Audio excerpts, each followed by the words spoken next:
All right, good afternoon, folks. This is Dr. Scalise. This is a presentation I did for a local body of people over the weekend, and I think it was a big hit. This is called Economic Upheaval, Geopolitical Happenings with Tremendous Economic Consequences.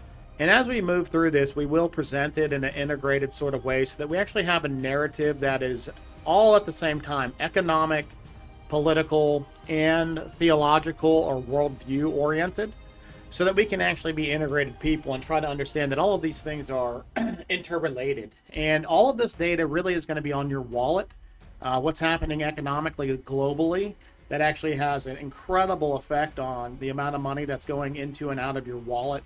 And I'll give some recommendations for ways to navigate this so that you can actually profit from really some of the most dangerous, corrupt, lunatic billionaires on the planet that are forcing us to go through the Great Reset. So all this data is heavily researched. I provide the links on the last slide, and I'll show that at this time.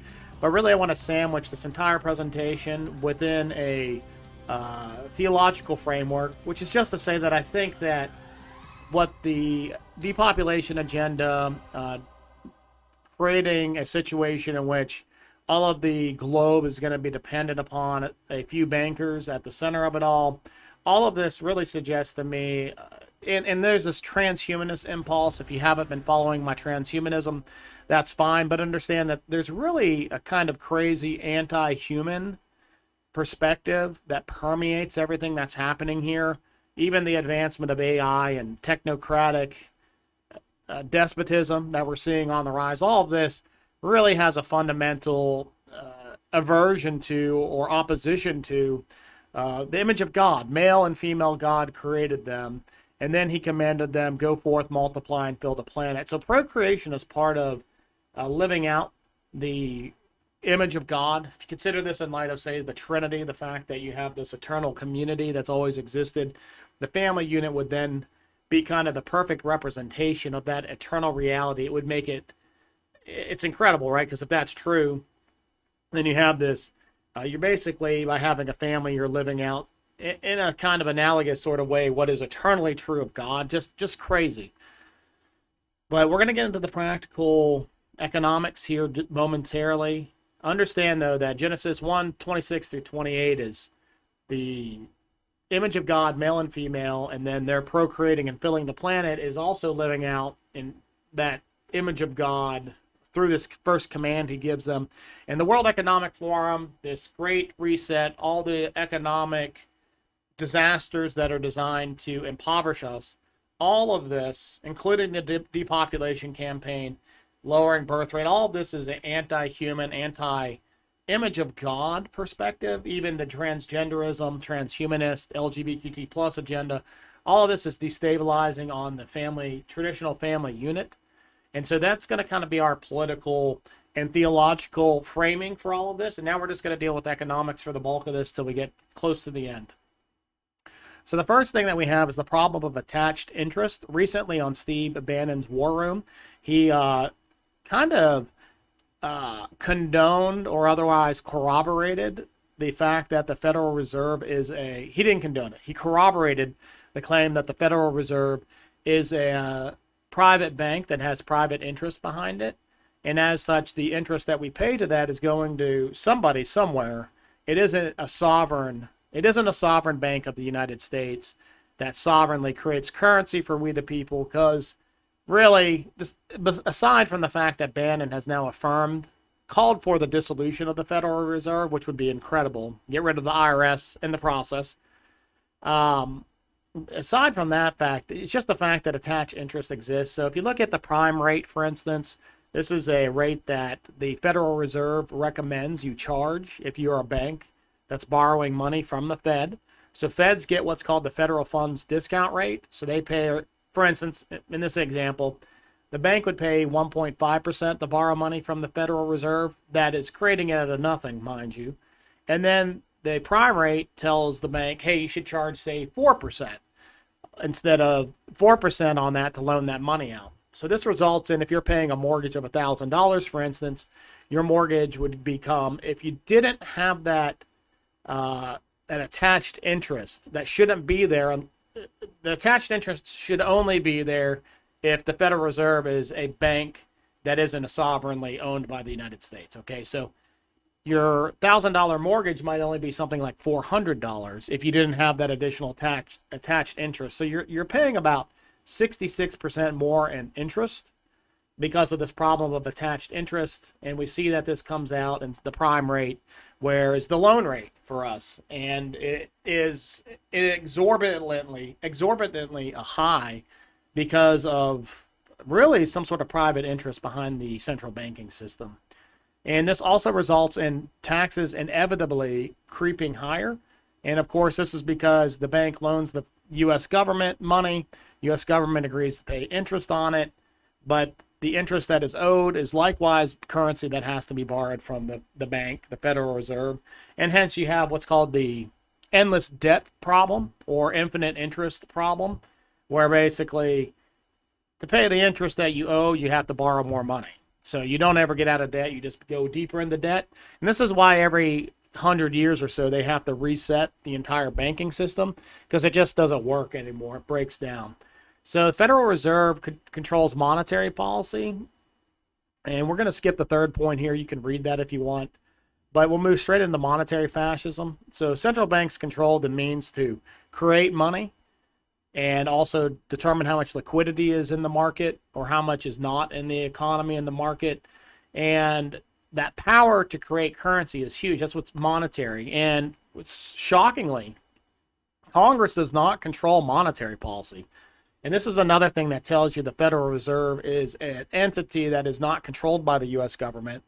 And it's because fiscal policy or the budget of the government, that's controlled by Congress. But for some reason, the more powerful, the more potent, the more controlling ability of currency creation and how much currency in total is going to go out into the economy or be taken from it, that's determined by a bunch of bankers that aren't accountable to we the people. And this results in massive printing of money. So that's the government, so-called government, printing tons of money. That's the monetary part of it.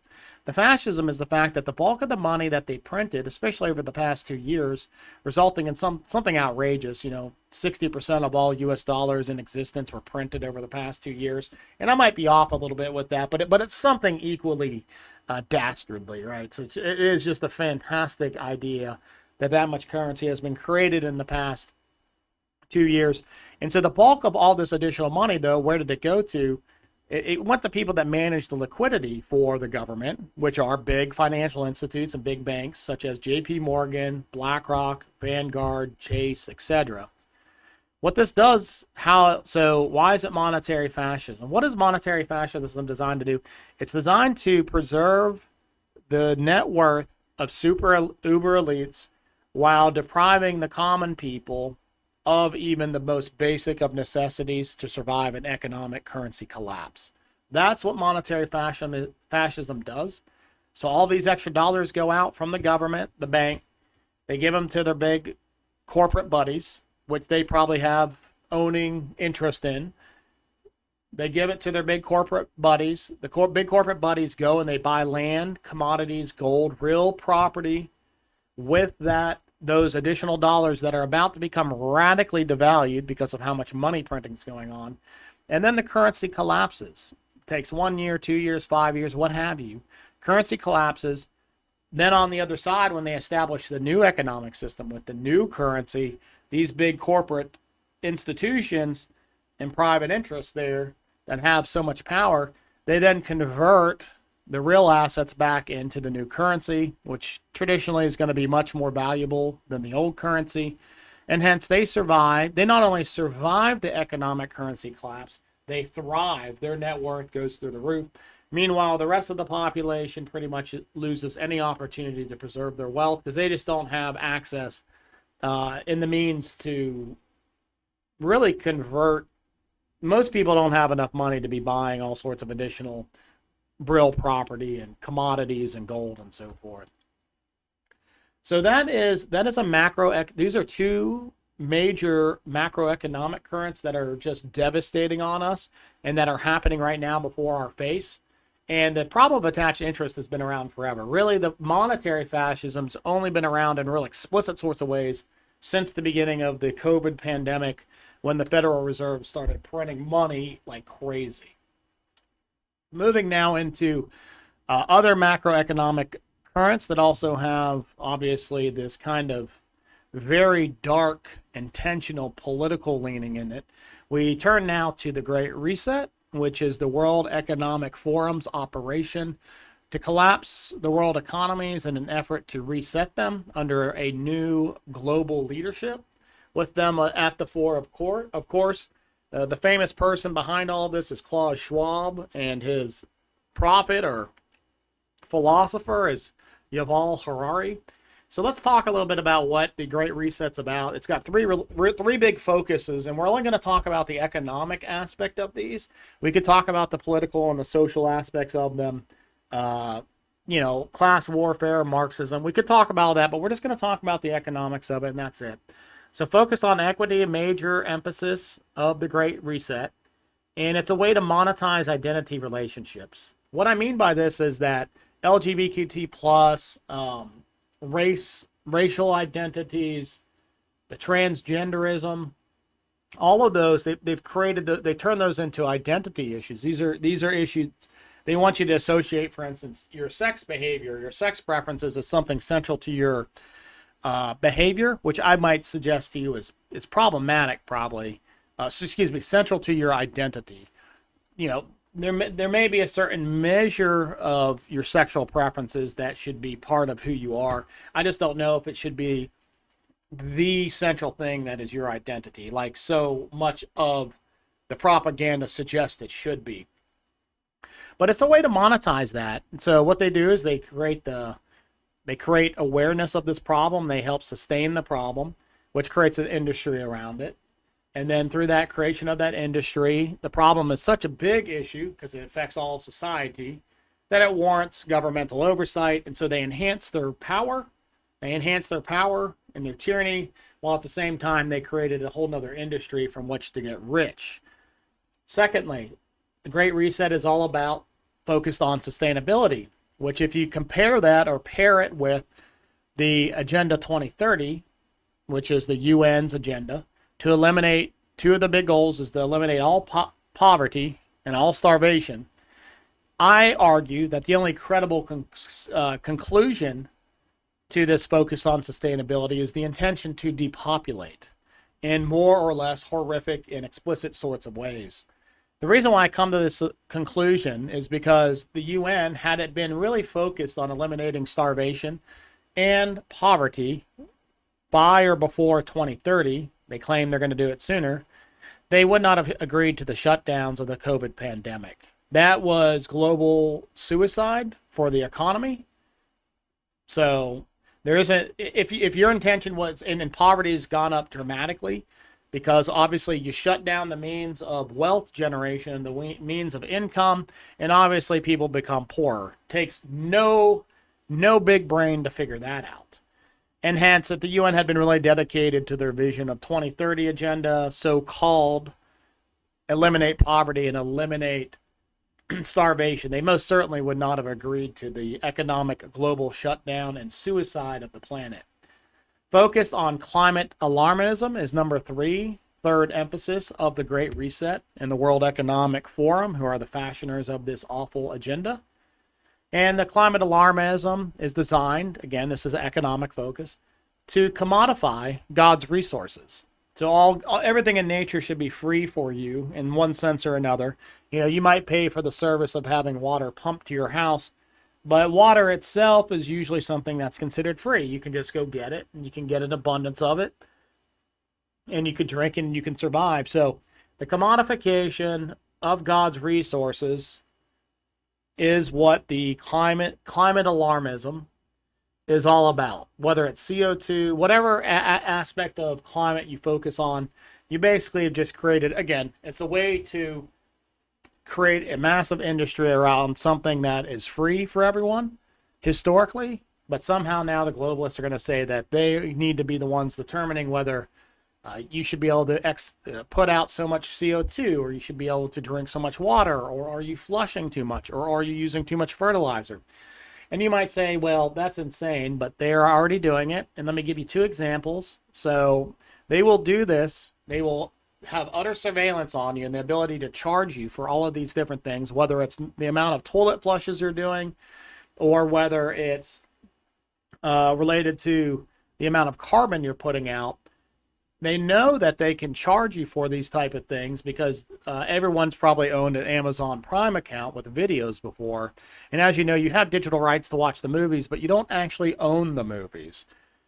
Amazon could revoke those at any time, and because you actually don't own them. Similarly, property taxes, in the United States at least, is a statement that the state or the government actually owns everyone's property, because they can claim your property and sell it if you don't pay your taxes. Although property tax is a small amount of money comparative to all other expenses in your life, it doesn't change the fact that you're effectively or de facto, in a practical sort of way, renting your property from the government, even if you claim to say you outright own it. These two microcosm examples tells Klaus Schwab and the World Economic Forum that you are utterly satisfied with not owning anything and being happy. You'll be more than glad to watch Prime videos indefinitely, although you don't own them, and you'll be certainly happy about that. And so whenever you hear Klaus Schwab out there claiming, hey, you'll own nothing and you'll be happy, don't think this is him saying something that's over the top. This is him saying something that they already have the data that you will tolerate it. And so they'll do this through what's called the Internet of Things. I did a whole video. My last video was on the Internet of Things and Internet of Bodies, so I won't spend a lot of time on it here. But just understand that it is the blockchain technology leveraged to create an immutable record and a domain of control over everything that is connected to the internet, from smart houses to the chip on your sewage that tells them how many flushes you do, to your CO2 output that's probably in every car that's been built in the past 5 to 7 years. So all of that will be effectively uploading you and your imprint on the climate in such a way as to charge you for everything, to enslave you effectively. Same thing with the Internet of Bodies, which is more freaky, but the World Economic Forum has said that their sacred cow, their golden goose, is getting biometric data on you by implanting you or getting you to wear an Apple Watch. Again, Apple Watch and you reporting your health from what the Apple Watch can determine was a great way for them to get feedback on if you'll accept your biometric data being collected. And of course, many people bought into this recklessly. And you told Klaus Schwab that you're more than happy to be part of his future Internet of Bodies, which is where they upload and monetize your biometric data that they harvest from you and that they want to make as part of their surveillance state. Klaus Schwab is known for his very famous quote, "You'll own nothing and you'll be happy." But similarly, and even more importantly, he believes in a transition from shareholder capitalism to what he claims is stakeholder capitalism. For you, what does that mean for you? It means that you'll earn income, but a good section of that income you make, a nice little part of it, will be sliced off for goods that the World Economic being says or declares results in the well-being of humanity. And so you will no longer work merely for profit and income to provide for your family and to do what you will with your money. You will work to make less money for your family to do what you will with, because a section of what you make, a portion of what you make, will be sliced off for the goods as the World Economic Forum declares them to you. And that's you having a stake in this planet called Earth, because now you have skin in the game, literally, because you're no longer just enjoying all the benefits of the planet. You now have to take your life energy. Remember, when you work and you earn income, you're expending your life energy and your time to earn income. So you're now taking some of your life energy and you're expending it on the goods as declared by the little g gods at the World Economic Forum, because clearly they think of themselves as, if not divine, readily divine. And they even say this in their own literature. Not hyperbole, I'm not overstating. Yuval Harari's book, Sapiens, A History of Humankind, closes with the claim that humans become God. It says the animal that became God. And of course, in their vision, it's a transhumanist one in which your biology is removed and you become some sort of digitally uploaded consciousness. I'm not sure why we would continue calling such a thing human, but they suggest it is. And Hayek, very famous economist of the 20th century, wrote a very famous book called Road to Serfdom. He said a return to neo-feudalism, where you have lords and you have serfs, would be the danger that we would face if we continued in the direction of communism. And lo and behold, we're here. So if you have less than $2 million liquid, so that cash on hand, it's highly probable that you will end up on the serf side of things and not as one of the ruling overlords. And hence, stakeholder capitalism is about setting up a new feudalism and serfs and lords. It's very clearly that.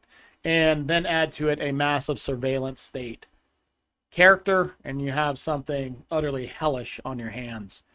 Now, for those of you that might have not kept up with the nature of reserve currencies over the years, you'll see this beautiful chart here that shows you that reserve currencies, and you can look at this yourself. I won't go through each of the countries, but this goes all the way back to the 1400s if you're just listening.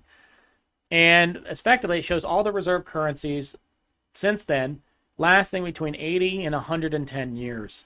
Interestingly, part of Agenda 2030 would be a conversion into some sort of global currency. And so the goal would be to get the US dollar out of the picture as a reserve currency before 2030. And that would put the US dollar at having a 100-year tenure as the reserve currency, which is right in line with every country that came before it. The demise of the dollar seems to be very evident. For instance, probably one of the most striking things is that the petrodollar system that guaranteed that all Saudi Arabian sales of oil would be denominated in dollars. That has ended because the deal was that the U.S. military would protect Saudi Arabia in exchange for denominating their oil sales in dollars. And on August 24th, 2021, Saudi Arabia signed a military cooperation agreement with Russia. And after receiving the freedom now not to have to denominate, because now they're using Russia for their protection rather than the U.S., they can sell oil in whatever currency they want to. They would later, March 14th, 2022, Saudi Arabia threatens to use the Chinese yuan instead of the dollar for oil trade. Shocking, right? And of course, the WEF and the IMF, the International Monetary Fund, which is really an arm of the World Economic Forum, they have what's called a standard drawing rights, a SDR, as a global currency that is programmed. So like cryptocurrency, it's programmable. If you're not familiar with cryptocurrency, all you need to know right now is that you can program it how to act in certain situations. It's programmable money. So any digital money is direly dangerous for tyranny. So for instance, in the United States, we really care about access to guns and ammo. If you're using a programmable money, it could be programmed to disallow its expending for ammo. So the other type, so a lot of people have heard this type of programmable money as a central bank digital currency. So central bank digital currency, anything that's a digital currency means that it can be programmed, is the end of freedom.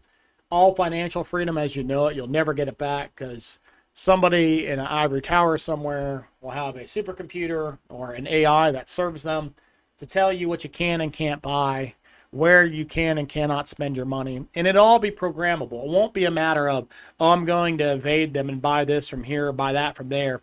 Unless you go back to the ancient barter system, you will indeed be stuck with not being able to spend your money with anyone that wants to play by the government's code. And as we've learned painfully here in the U.S., there's so many people that would have sided with the British in 1776. And America would not exist if the same type of revolution, I think, happened today, because the love of freedom just isn't there. The falsehood of security that people buy into seems to overwhelm the sensibility of freedom.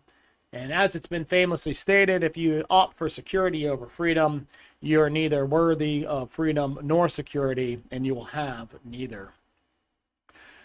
Lastly, So the SDR has been lined up and created and is in use by the WEF and other countries in Europe, and it is designed to replace the dollar. Excuse me. Lastly, now Putin has demanded for payment in oil and gas in rubles, which would be the shot across the bow that says this is the end of the petrodollar system, because now the total monopoly on the market would no longer belong to the US dollar. And of course, the European countries said, shove it, Putin, we're not doing it. But then Putin said, you'll do it or I'll keep spanking you by not giving you any gas or oil. And sure enough, all of the European countries folded, and they're now paying for gas and oil in rubles. This has led to the ruble being incredibly strong right now, even as the dollar and other, like the euro, currencies continue to falter and collapse. A possible objection that I frequently hear when discussing this is they'll say, I've watched on CNBC or some other mainstream media controlled corporate entity that the dollar is strengthening. So when they discuss this, it's almost always in the context of strengthening in relation to other currencies. Now, there is a handful, 10 to 15 if I'm correct, of countries whose economies are utterly collapsing right now, maybe more. So saying that your currency is strengthening against other countries that are collapsing is not a positive. It just means that your currency is less negative than all the other negatives. So how do you tell if your currency is losing its buying power in the relationship to real goods and services? Inflation. And we all know, we went to buy a bottle of whipped cream today for my kids for the desserts.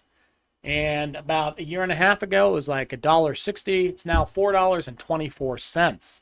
So whatever you tell me inflation in the U.S. is only 9% or 15%, I just say that's insane. Like, there's nothing I'm buying. I'm paying a minimum of at least 40 to 50% more on most food items, and in really some really painful ones like milk and eggs and whipped cream. It's well over 100% that you're paying in excess to buy the same thing from a year and a half ago. So the point of this slide is that the U.S. as the reserve currency has had a tenure similar to all other reserve currencies. And as I stated earlier on, the central bank system, it's a Ponzi scheme. They create money out of nothing. It can only sustain itself so long. When the interest rates get close to zero, which at one point during the pandemic we went negative, the bankers are no longer making money. The countries can no longer supply the bankers with the interest payments just because it becomes so large. And so there's a need to reset the system, which is why every 100 years or so we see the decline and the eradication of one reserve currency for another. And so I think the demise of the dollar is baked in, friends, if we follow that history along with these very notable events that have happened over the past 2 years. I don't think that the dollar is going to continue forward in any sort of substantial sort of ways. I don't know the exact timeline. Is it a year? Is it 2 years? Is it 5 years? Is it 7 years? I have no idea. I just don't think it's going to survive much longer. And I would say that the economic parallel systems that are being set up suggest to you that the dollar is on its way out as well. So obviously this WEF, the IMF's digital currency, and the SDR, standard drawing rights, it's being set up as a parallel economy to the dollar, probably so that people will try to opt for it when the dollar comes crashing down. And I have some examples here, and I won't read these to you, and I won't spend much time on them because I'm trying to keep this close to 30 minutes. But just note the fact that ESG, many of you that invest in stocks, you're probably very familiar with big corporate media pushing environmental, social, and governmental stocks. And of course, this is what got perpetrated on Sri Lanka, is this kind of focus on those three categories that led inevitably to the total collapse of their government and economy. So I would just suggest to you, if you're into that type of thing, you might ask yourself, are you just being programmed to be into that type of thing? And that you're actually playing into the hands of the World Economic Forum, who's systemically trying, through the Great Reset, to collapse the global economy so that they can rise up as the phoenix out of the ashes, this global government phoenix. And maybe you shouldn't do that. I don't know for certain. I'm not saying it's financial advice. I just want you to pay attention to the way those Environmental, social, and government lines up with the whole notion of sustainability, environmental, equity, social, stakeholder capitalism. Thank you, Klaus Schwab, governmental. And so, maybe don't be so duped. Don't be so stupid. Maybe open your eyes, maybe do some research, or don't care at all, and be a convictionless crony that is worth very little to protecting your neighbors and the cause of freedom on the planet. And if that's you, friend, I will pray for your soul. Bitcoin and cryptocurrencies is another new parallel economy that provides the marvel of decentralization. It's why it's so attacked. The crypto market's been under huge onslaught. Everyone's lost a ton of money if you've been in it over the past year, really past 7 months. It's been going down since December. But Bitcoin is really the preeminent asset there because it is the one that is truly decentralized, whereas many other cryptocurrencies either aren't totally decentralized or they don't have good rules, so they can continue to print endless amounts of these cryptocurrencies. Bitcoin has a cap. It's 21 million coins only ever, and we already know from the way the system is designed that it is truly decentralized. Nobody can control it. This is why Bitcoin is economic freedom par excellence. You should likewise, and again, I'm not, if you might feel dirty, you might not like China or Russia, and I'm not saying you should like them. I'm only saying that economically, just looking at this from an economic lens, the ruble and the yuan, so the Russian or the Chinese currency, it might be a good place to have some stability with your money. It might be a way to diversify your risk in the US dollar because these are the parallel economies. And if you don't know about it, it's called BRICS. You'll see that there on the screen. You can kind of see, I'm kind of in the way a little bit, but let me move myself. So you see that the Ruble Yuan Confederation, it's BRICS. That's Brazil, Russia, India, China, and South Africa. And there's actually about 5 or 6 other countries that have joined them now. It's a new competing global economy. It still has the involvement of IMF bank cronies in it. So I'm not saying that it is in total opposition to the World Economic Forum, but it could be a big alternative. It could be kind of a backup if Klaus Schwab and the Great Reset fails. Maybe they say, well, we can still, bring down the United States, get them out of the way. Because really, the United States is a big ideological problem. The fundamental theology of the United States that people have inalienable rights because they are created in the image of God. God endowed them. Their creator endowed them with inalienable rights. They need to eliminate the United States. If they can get rid of that, then you have nothing on the planet but really utter despotism. And most of these places have horrible slavery, whether it's explicit slavery as in the traditional sense, or child sex trafficking, woman sex trafficking, etc. Slavery, friends, is more rampant probably than it ever has been. And it's embarrassing. A study recently came out that showed the United States was the largest consumer of sex slavery.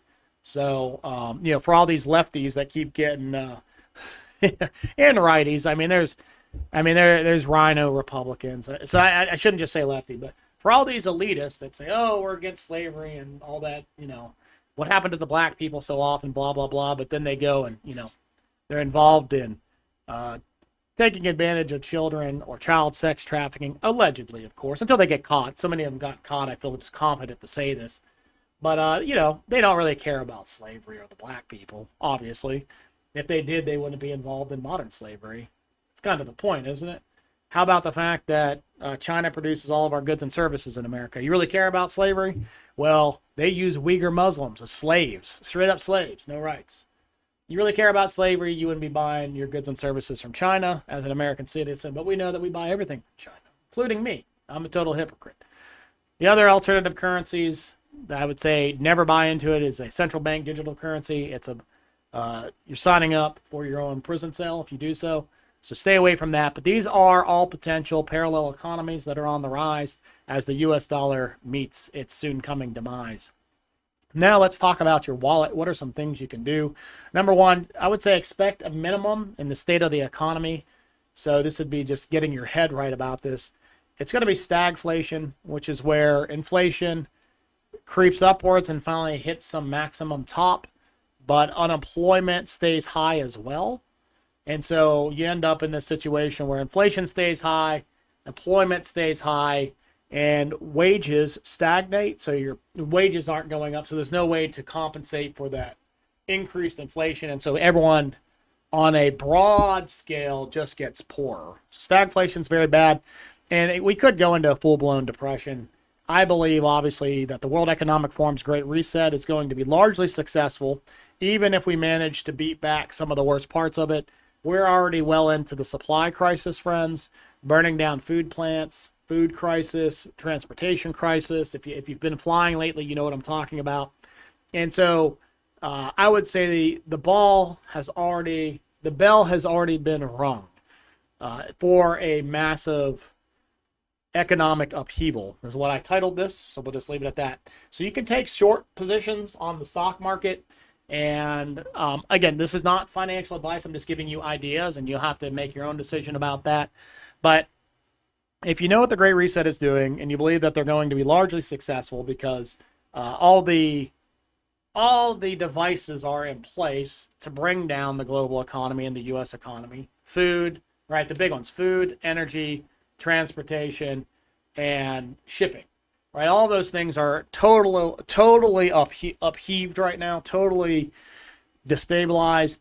And so if you think that that's for sure going to happen, then you should expect the market to mimic, because it only takes a certain amount of inflation or bad economic news before people get too jittery to stay in the market.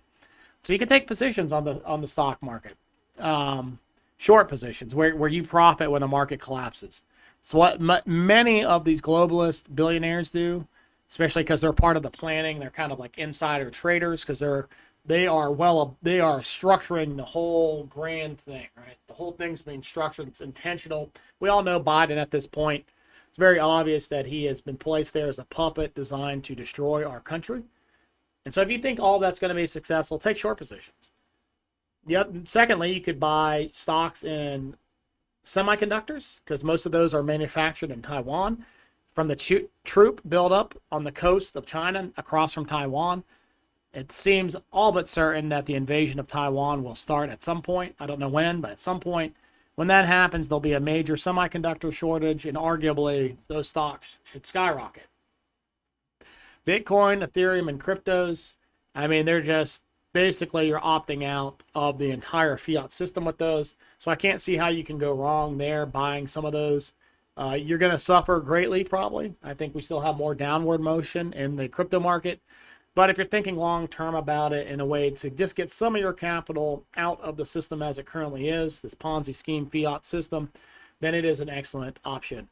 If you're into Forex, like I said, that's trading currencies. You could put some money into the Russian ruble or the yuan. Again, I'm not condoning anything that Russia or China does. I think they're extremely dangerous entities on this planet. But I am just saying economically, hedge your bets. You might feel dirty. You might have a conviction against it. If so, don't cross your conviction. I would never recommend anyone to do that. The Ponzi scheme of Social Security will come tumbling down at some point very soon. We've known this for about 15 years now, that they've been stealing money from the Social Security fund. And as such, it is insolvent. And so they're paying current recipients of Social Security out of people currently paying in, which isn't how it's supposed to work, right? You're supposed to pay in, and then you basically get that money back that you paid in. But what's happening is that there isn't enough money there, so they're taking the new money coming in to pay out the old recipients. And of course, if the U.S. dollar crashes, the entire Social Security system is going to get chunked. They can't. The Social Security system has massive liabilities it can't match. So if you're an elderly person, I'm not saying they're not going to have some sort of system there for you. They'll probably become UBI, right? This kind of communistic universal basic income situation. But I am just saying that you should expect that. If you're going through a global collapse, economic reset, and you know something's insolvent, like Social Security that we know, it's the logical thing to assume that's going to get trashed and something's going to replace it.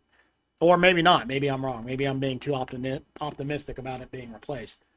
Oil and gas positions, the Saudis just rejected Biden's proposal, and we know that they are trying to structure things to make gas inaccessible to most people, diesel, fuel, etc. And because that drives the global collapse, and it impoverishes the middle class here in America, and then already poor people makes them even poorer. So I think the oil and gas is going to keep going higher and higher and higher. That seems entirely plausible to me. I don't know that for certain, but it seems entirely plausible. Lastly, real estate, friends. For a long play, and really land, anything that's going to provide you a measure of self-sustenance, self-sufficiency, self-efficacy, any of these three things that are going to give you staying power in a really dystopian global currency collapse is really good. And again, I don't know how dystopian is going to get. I'm not claiming, I don't have a magic ball. I don't know. I'm just looking at what's happening. And it sure seems inevitable at this point that we are going through it, and it is unavoidable. And there's ways to go through it and come out on the other end really great. And one of those ways would be to buy land that you can sustain. So don't go buy the most expensive thing. Buy something cheap. Cheap. When you got tons of money left over, that way you can keep making all of your tax payments for whatever it is. Because it could be 5 years we go through a massive economic depression. You know, the last Great Depression was longer than that. But I'm just saying, like, you got the most powerful billionaires on the planet that have no regard for the dignity of human life. They think we're just an evolutionary spinoff. They say so themselves explicitly. They're all about transhumanism. They've called, so Yuval Harari, the philosopher of the World Economic Forum, calls most people useless eaters. And so, you know, in that world, you need to consider the fact that these people that have the reins of massive power, trillions and trillions of dollars to work with across a lot of them. They're all a bunch of billionaires there at the World Economic Forum. Bill Gates, Klaus Schwab, all of them. That they will stop at nothing to get this kind of totalitarian surveillance technocracy in place. And so assuming the worst here to me seems to attend better and be more accurate of the reality as it actually is. Lastly, and this is a bit of scripture for you, so if you want to listen here, I think it's really important. If you are a poor person or middle class like me, you might want to talk about more meaningful investments and plans, because there's so much more to live for than money. And I want to talk to you about that just briefly. Jesus is teaching. This is called the parable of the rich fool. I won't read the whole thing to you, but let me just give you the punchline of it. The punchline's this: Jesus says, "Take care, be on guard against covetousness, for one's life does not consist in the abundance of his possessions." And so with that, and I have a little bit of exegetical stuff here. I got the Greek on the screen. I was going to do some exegesis. Really, this was for my presentation, though, so I'm not going to do it here. But there is a very interesting two questions that the parable demands we ask. And I think these are just life questions, right? You don't have to be a religious person. What does your life consist in? Right? Jesus says, one's life does not consist in the abundance of his possessions. And so that naturally asks us, okay, if it's not that, although America and almost all consumerist societies today tell us that having more is better, saving up for retirement is best, that's wise, right? The abundance of your possessions gives you security, right? That whole narrative, Jesus says that your life doesn't consist in that, which naturally pushes us to think, well, what does my life consist in? And I won't answer it for you. You try to answer that yourself. Secondly, the second question it says, because at the conclusion of this parable, Jesus says this: "So is the one who lays up treasure for himself and is not rich towards God." So he talks about the rich fool, the person that believes their life consists in the abundance of their possession. He calls him a fool. God actually calls him a fool in the parable and kills him, actually. He says, well, he doesn't kill him. He says, you're going to die today, basically. Whether God's the agent of that, that's another question.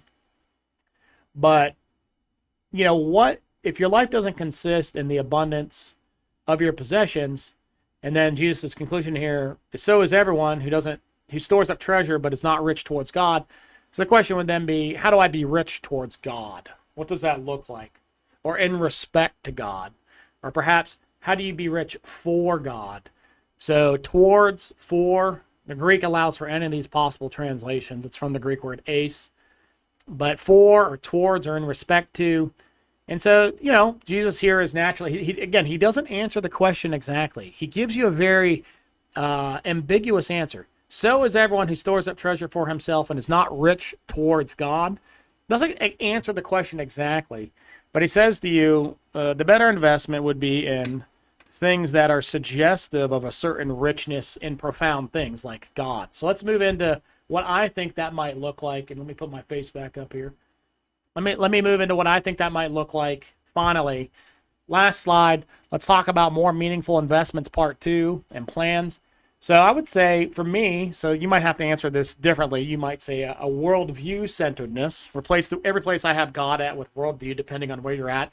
Obviously, I believe that the God thesis and the God-centered world is better than the alternatives, and I'd be willing to have a few drinks, a few pints with anyone that wants to really discuss that in substantial and real ways. I love listening to Sam Harris, great atheist out there that likes to talk with Christians, etc. I'm very similar. My training is actually of an apologist, so I like those type of discussions. I don't find them entirely the most useful, effective, most useful and effective use of my time. Man, I said that clumsily. I don't find it to be the most effective use of my time, but it can be enjoyable. So, a certain amount of debate is warranted, and then you have to kind of keep it moving because, unfortunately, I only have limited time, as do you, friend. So you better be about using it well. So here's what I think. Where do we put our riches of time, effort, God-centeredness, and future orientation given the dramatic economic upheaval we are going through? That's my question. So I got a 4-part answer that answers this in regard to the W's, right? Where and with whom and why and how to persist are the imperative questions. So number 1, I argue buy land with an eye to self-sufficiency. I already covered that, so I won't say more, but buy land with an eye to self-sufficiency is where, with whom, with your kids, your wife, your extended family, with knowing that they're like-minded. They must be like-minded, because if you're going to do this kind of let's survive the coming great reset despotism or dystopianism or what have you, you need to do that with people that want to do that together with you, understand the purpose for why you're there, and believe in it, right? Trying to drag someone into that is a bad situation. It's better just to let them be perhaps in the dystopic future on their own. Number 3, why? For me, it's under the ends of preserving God-centeredness, traditional Judeo-Christian values, and to weave a radical Christ consciousness and focus into my kids, into my families, and into the way you do life. So that would be doing continuing some of the religious rituals, baptism, communion, obviously illustrating for the children, the ethic of self-sacrifice and selflessness, as in the example of Jesus Christ on the cross. And then you could go through, the 10 Commandments or what have you. And I'm not saying the Bible's a perfect moral guidebook, because certainly it is just addressing morality as it existed at certain times. Lots of times you'll hear people say, oh, well, slavery was in the Old Testament, God condoned it or allowed it, depending on their perspective. And, you just say, yes, I understand that, and you keep it moving, because number 1, slavery then was a bit more like indentured servitude, but number 2, it's indefensible. Like, the Bible itself, even in the law, says this is an imperfect document. Not imperfect in the sense that it's not trustworthy, but it's imperfect in the sense that the law itself was never meant to be the final word from God. The life, ministry, and performance of Jesus the Christ was supposed to be, and obviously you get this kind of radical, life-giving, sacrificial ethos from his example. And so that's what you want to preserve, right? And it is kind of the foundation of all Western culture in many sense. Like, even people that say, you hear a lot of love is love and all this stuff with LGBTQ+. Understand, all emphasis, and I say all, I've studied all the religions, all the major religions of the ancient world. It is only the New Testament that focuses on love and raises love as a preeminent concern to kind of govern all else. That is solely the New Testament. It's not even in the Old Testament very explicitly. The New Testament talks about love constantly. So anytime you hear people say it's the loving or accepting thing to do, they have been Christianized, even if they're totally hate Christianity. They don't know it, but as soon as you appeal to love, you have stepped into ground that is solely created by historic scriptures of the New Testament. And Nietzsche, if you don't believe me, you want to believe a total atheist that hated Christianity, Nietzsche thinks the same way in his genealogy of morals and the will to power. So if you don't want to believe me, you can go believe a radical atheist that is accredited with the death of God movement. And actually, I think Nietzsche was right about far more than he was wrong about. So I am not a hater on Nietzsche, although I am still a radical Orthodox Christian. Number 4. So this is gonna, what do we put our riches into? I said where, with whom, why. Now we're moving into how to persist or persevere through it. So number 4, you require resources. Number 1, that's why I said buy a cheap property that you can sustain payments on. But use your resources to accomplish, not maximizing profit, not maximizing quality of life, not maximizing comfort, but to persist as a clear, unified group of families and friends of like-minded individuals that has a tradition and ethos that is radically different than the corrupt, despotic, technocratic government, global Great Reset, World Economic Forum government. Put your resources into that rather than what all Westernism tells us, which is to make more money so you can have a better quality of life, you can have more stuff, you can have more comfort, etc. No, put your money and your resources into that which actually makes life rich, which is friends, family, and friends and family of like-mindedness that can secure your future through sustainability, so that you can resist the becoming part of the global government machine. Finally, friends, we'll close where we started. I say here, God gave Adam and Eve 2 directives: be fruitful and multiply and fill the earth, which is constitutive, so it's part of the Imago Dei, or the image of God. So that text says, in the beginning, God creates Adam and Eve, and he says, in the image of God, I created them. Male and female, he created them. So male and female are in the image of God. And then it's part of, in the Hebrew, it's very clear, it's part of the same text there. It's rhythmic, it's kind of poetry, actually. And then it says, God gives them to be fruitful, multiply, fill the earth. So filling the earth, procreation, having sex, and having kids, right? That is part of the image of God. Male and female. If you read Genesis 2, it really becomes clear, because you even have kind of this like weird, the woman's being taken out of the man, right? The man's rib is taken, and the woman's form. So you do get almost this like, one being comes from through another human being, right? So you get this really interesting imagery that will later, obviously we know that through women now, children are born. And so really, really remarkable imagery there. But the point of all this is that it isn't just that male and female are created in the image of God, it's that the procreational process of nuclear families and the stabilization that creates is part of the image of God as well. And hence, I believe that the globalists, the World Economic Forum, and I'm not saying they're explicitly known that they're motivated by otherworldly demonic entities or what have you. I'm not saying that. But the profound evil of these people is a direct assault on the image of God. And the image of God is human, biological humans procreating in traditional family sorts of ways, leading to stable families, or more stable families. If you want to say, well, these alternative lifestyles can still produce stability. I don't think I would argue with you on that. I would just say, well, let's compare families, stable families then, and see which ones look more stable, and we can move forward with that. But the globalists of the World Economic Forum, the architects of the Great Reset, they have explicitly stated they want to depopulate. This is not conspiracy. That is their agenda. And they want to end biological humanity in favor of a transhumanist future. And this is them, not me, so their words, where humanity is digitally uploaded consciousness, or perhaps they're cyborged, but where basically inorganic life, if it's even life at that point, and if it's even human at that point, I don't know, but where it will continue as the so-called continued evolution of humanity. Again, I don't know if you can call that an evolution of humanity, but where humanity will continue in this kind of horrific Borg, if you will, sort of way. And so obviously I'm going to argue from my position, or if the Christians are going to opt out, create your own systems of pocket, let's call them societies of alternative values. And by that I mean traditional Judeo-Christian values, but alternative to this deep state, this global cabal of wokeism, rampant sexuality, the breakdown of family values, and the centrality of the nuclear family. So will we become pockets of alternative values to that nonsense, upholding traditional values? Because the traditional values and what it created was 1776 America, and even before that in Europe, for all its ills and people that want to criticize it so quickly, it certainly produced an incredible land of freedom.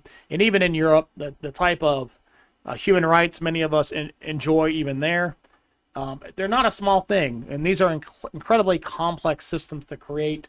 And obviously, like living longer and having higher quality of life for all, except like all of those things, those are not easy things to create and sustain. And so we ought to be very careful when we say, well, I'm glad that the system's coming down and that we have or what have you. Because I promise that the Great Reset, together with probably a Chinese Communist Party lack of human rights ethos, becomes the ruling and domineering government of this planet.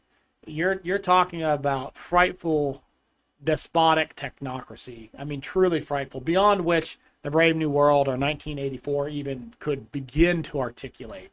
So finally, here's my final slide, and I'll try to put all these links up in the description.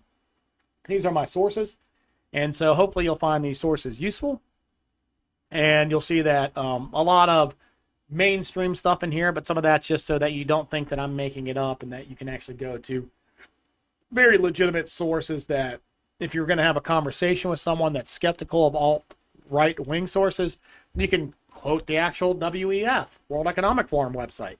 You can quote New York Times. So these are all mainstream stuff that normies of any sort will probably accept. I also put stuff up here that I didn't cover in this video that deals with the Rockefeller Institute and Project Lockstep and how they want to put synthetic food, tracking particles in the food, etc.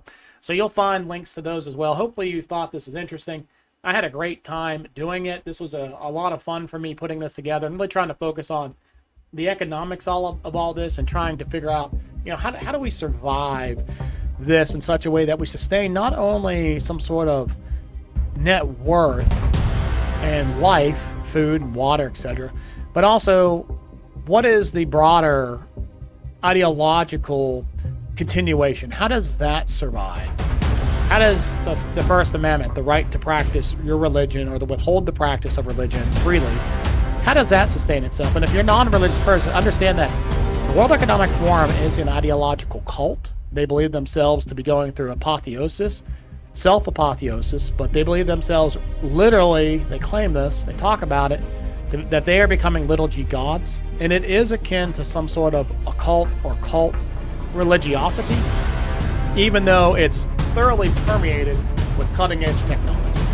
So the right to practice freely, if you're an atheist or somebody else that's agnostic or what have you, understand that the Christians, we Christians, we're really great by and large in believing in the freedom of others, that they shouldn't be coerced. We believe the example of Christ, for instance, Jesus Christ, that he died to try to persuade people. He didn't kill people to try to persuade. Right? He did the opposite. He died to persuade rather than kill them.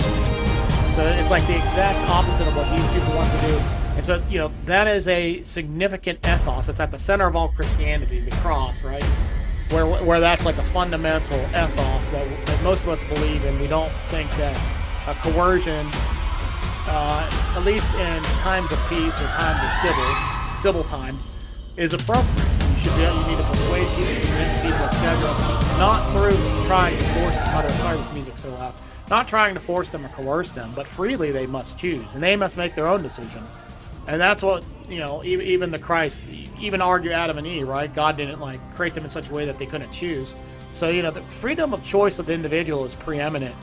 And this isn't always true of historic Christianity, so I'll take the egg on my face, right? If you say, well, what about the Crusades? What about yeah, you're right. I'm not denying that. I'm just pointing to foundational scriptures, right? Like creation, that's kind of a big deal. The recreation of all things on the cross, right? That's actually the moment of recreation.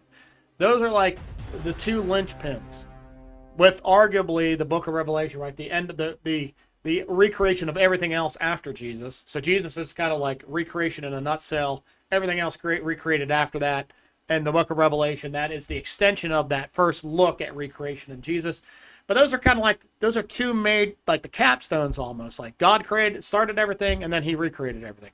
And that's like, and to say like that's at the center of the gospel narrative, of the Christian narrative, isn't me misstating it.